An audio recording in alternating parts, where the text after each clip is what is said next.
So what is the logic of materials requirements planning? Well, it's pretty simple. So our MRP process, so we take the master production schedule, the bill of materials, inventory records, all that gets inputted into the MRP system, and then out from the system comes our requirements schedule, inventory records, and reports. So our MRP system is essentially like the central brain that lets us know, because there's so many moving parts, it's just easier to have a computer verify that we have everything we need to move forward with the master production schedule. It also racks and stacks our schedule. So we might work on one product today, switch over in 3 hours to a new product, and then go back to a fourth product, and then go back to a third product.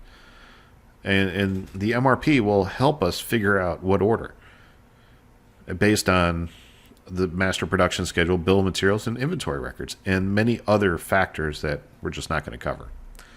So what happens if a key resource is just not available? Well, what do?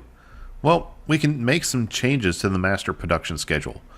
So we can shift production forward, so we can do that production sooner, or we can move production backwards, but we have to communicate with our customer because we've already promised, let's say, a specific delivery date.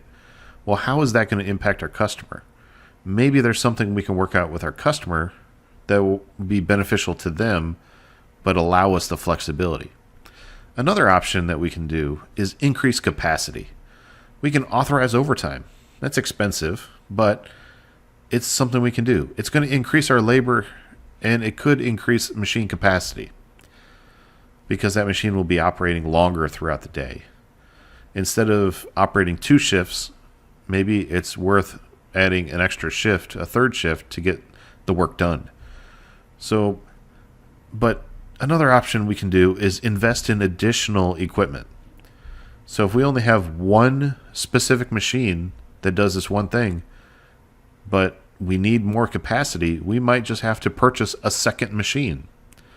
So that might be a huge commitment for a company to buy a second machine, but it might be worth it when they do a break-even analysis or another analysis to see if it's worth it.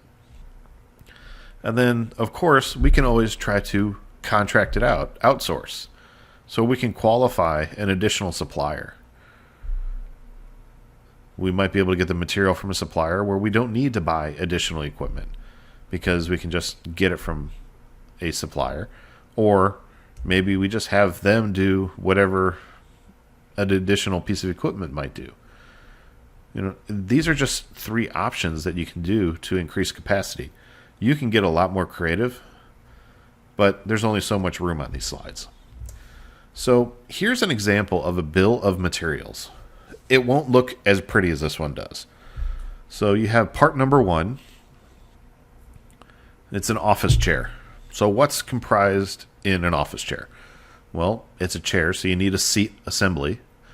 And it says that you need 8 screws, 8 number 6 screws, to do something with that seat assembly. And then you need leg assemblies. You need 4 of those. So to create one, you need 1 leg and 1 caster. A caster is a wheel. So to make the caster, you need a 1 wheel and 1 wheel cover. So you see how it breaks it down to the lowest level here. Then you finally have your arm assembly.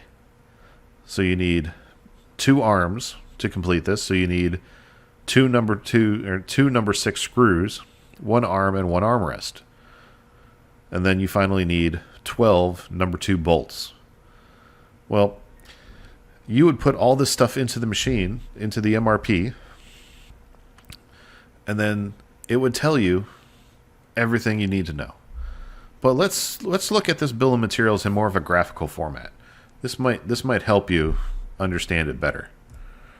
So here's a bill of materials for the same chair, but it's broken down so you can see how many levels deep we're going with this. So the seat assembly, we're just going 1 level further.